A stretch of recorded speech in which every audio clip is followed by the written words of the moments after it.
This call is now being recorded. Estamos aqui para mais uma aula de filosofia. Essa aula vamos tratar dos contratualistas. Mais precisamente, vamos falar de Hobbes, Locke e Rousseau. E essa aula ela tem como objetivo maior apresentar o conceito desse tema que é o contratualista em filosofia política e compreender o contratualismo de John Locke. O objetivo maior seria esse.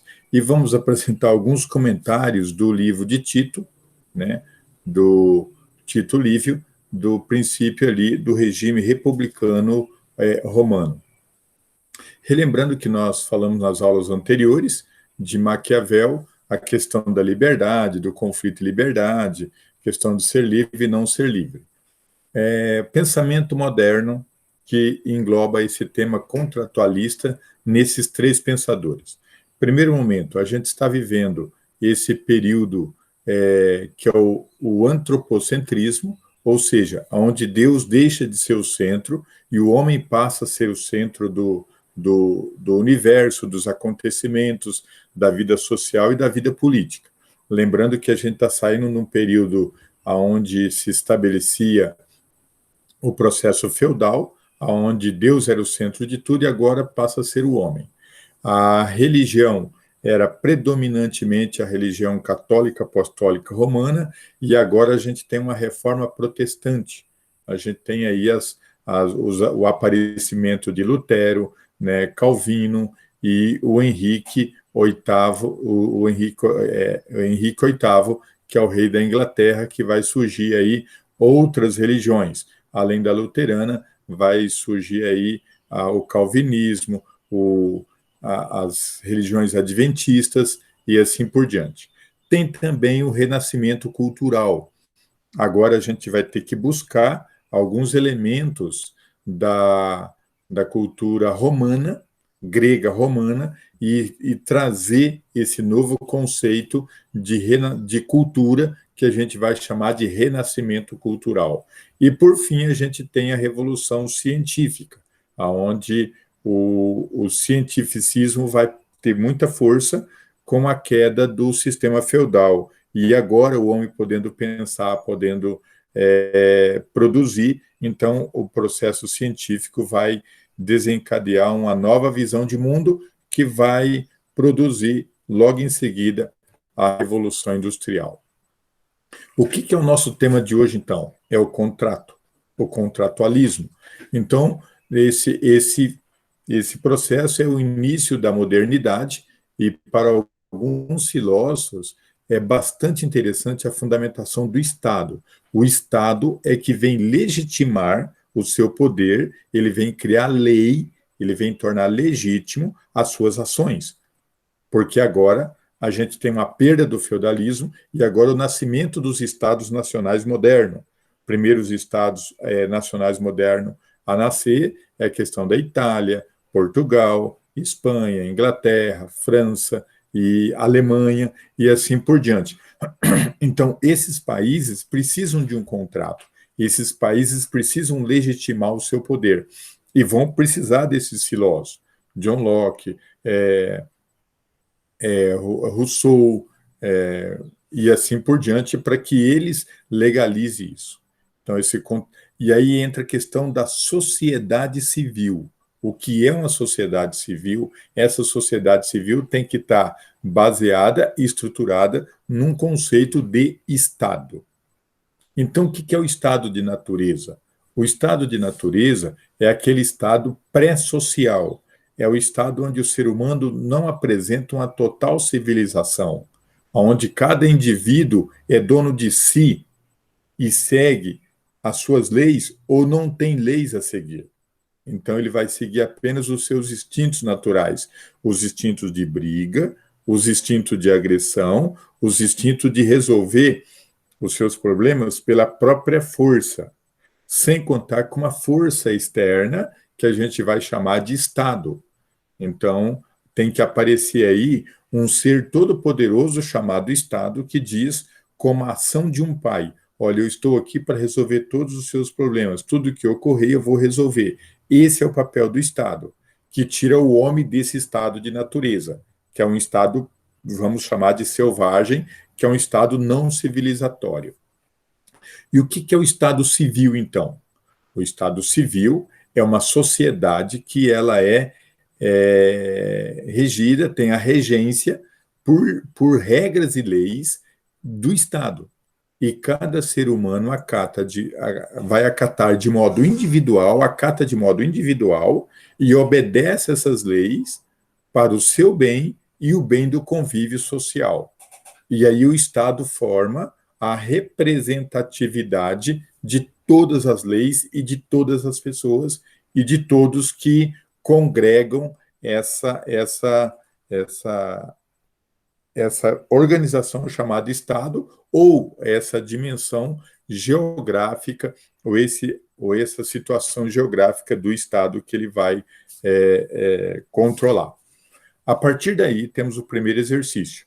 O contratualismo é uma escola e um pensamento, e a partir do qual há várias interpretações sobre a natureza humana e sobre o surgimento de uma sociedade civil.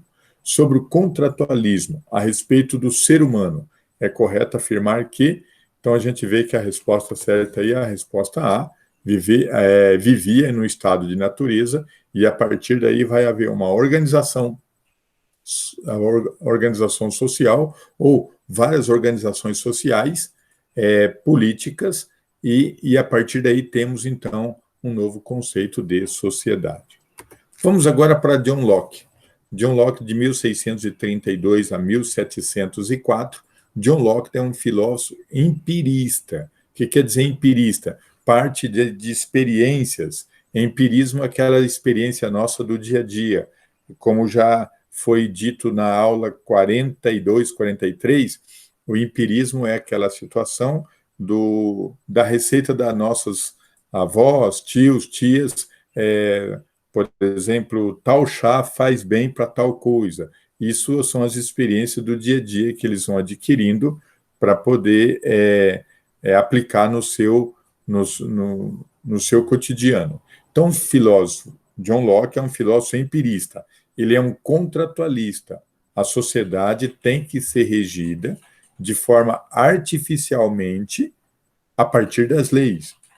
E ele vai trabalhar o juris naturalista. O que é o juris naturalista? É o direito natural. Então, algumas coisas são naturalmente exercidas como forma de punição quando se comete qualquer delito na sociedade. Isso é o juris naturalista. E ele vai trabalhar também a crítica ao absolutismo. E ele vai fazer o segundo tratado sobre o governo, e nesse segundo tratado ele vai falar de todas as suas regras que estabelece do governo com relação à sociedade. John Locke e o estado de natureza. O que trata ele? Ele diz que o estado é de relativa paz. O estado é indivíduos. Porém, cada indivíduo é juízo de suas próprias ações. Então, só que esse juízo não pode interferir na ação do outro. Se interferir na ação do outro, tem que haver o revés para que não se crie o atrito, para não voltar ao estado de natureza. Os direitos naturais. Quais são os principais direitos naturais? Vida, propriedade e liberdade. Na propriedade, garantia ou garantida pelo trabalho.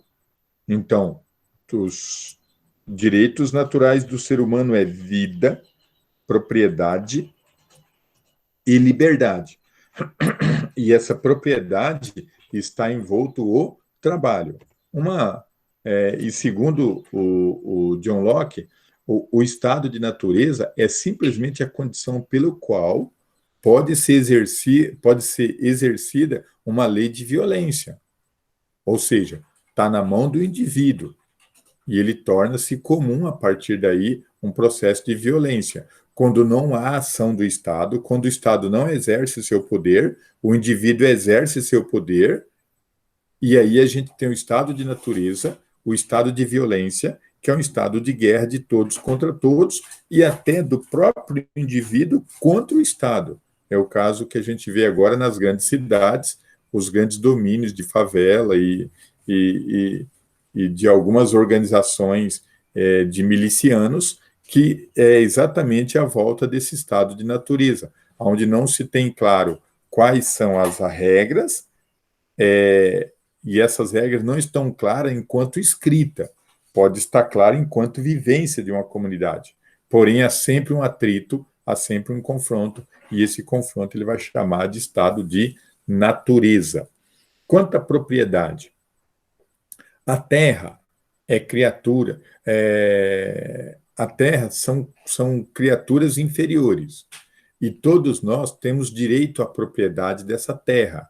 Ela é um bem comum para todos os homens.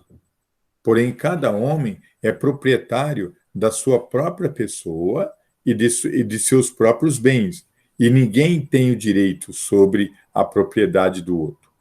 O trabalho do seu corpo, o labor, o seu operacional do dia a dia, te leva você a ter uma propriedade.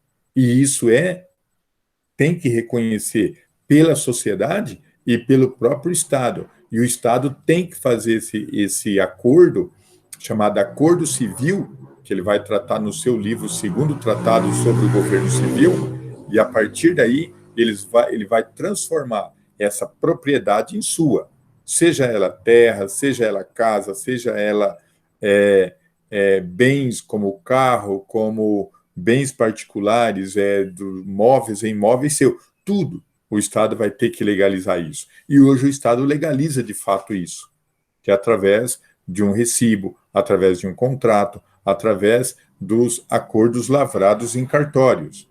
Então, o Estado hoje reconhece esse processo, esse método criado por John Locke. A partir daí tem o exercício, né? De acordo com o conceito de John Locke, o Estado deve o quê? O Estado deve permitir aos cidadãos ter propriedade. Essa, então, está certa a letra A, novamente. John Locke e o Estado Civil. O que é o Estado Civil? É formado consensualmente pelo contrato social. Esse é o Estado Civil. O que é o contrato social? Entre os cidadãos, entre o Estado e os cidadãos, e entre as situações de acordo que pode ocorrer lavrado por um cartório. Isso é o Estado Civil. E a formação do Estado serve para proteger os direitos naturais do cidadão. Lembrando que a gente falou anteriormente dos direitos naturais, né, que são três os direitos naturais que nós falamos anteriormente. Recordando quais são: a vida, propriedade e a liberdade. Esses são os direitos naturais que John Locke vai trabalhar aí para nós nesse momento. E o Estado Civil vem garantir esses direitos naturais. E o Estado deve servir para resolver os possíveis conflitos que acontecem, e de modo imparcial. O Estado não pode tomar partido de um lado A ou de um lado B. O Estado ele tem que julgar o fato, simplesmente julgar o fato como Estado Civil. Né? Senão, ele vai causar direito a rebeliões, direito a situações e manifestações, que aí volta ao estado de natureza, que não é o que se pretende com essa criação do Estado Civil. E John Locke vai dizer que onde não há lei, não há liberdade. Lembrando que essa frase de John Locke, onde não há lei, não há liberdade, ele está buscando essa frase lá no filósofo Aristóteles, onde Aristóteles diz que quanto mais leis você segue, quanto mais princípio você seguir, mais livre você é. É um meio choque aí que acontece na nossa cabeça quando a gente pensa nisso, mas é uma verdade. Quanto mais leis você segue, quanto mais princípios você segue, quanto mais regra você segue, mais livre você é. E o Aristóteles faz um exemplo. Por exemplo, a criança, você não deixa a criança sair de casa, a criança pequena, porque ela não consegue obedecer regra, princípio, ordens, tal, e nada disso. Então, ela não pode sair sozinha e ela não tem liberdade de estar sozinha em nenhum momento do dia.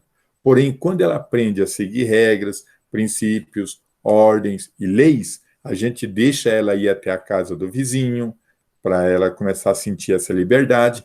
Depois, conforme ela apresenta algum dessas regras e ordens, o pai e a mãe vai deixando ela ir cada vez mais longe, até que ela tem liberdade.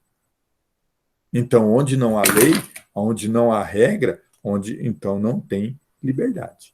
Então, essa frase de John Locke, que ele vai buscar em Aristóteles, é muito interessante a partir daí. Revisão da aula de hoje, nós vimos um pouquinho, a sociedade é algo artificial, né, que se cria a partir das leis. O Estado tem que representar os interesses individuais e coletivos, e isso é um método liberalista, né? Falamos um pouquinho da jurisnaturalismo, que é a vida, a propriedade e a liberdade que leva o cidadão a ter todo o processo de construção da nova sociedade. Então, foi essa a nossa aula sobre contratualismo. Até uma próxima aula.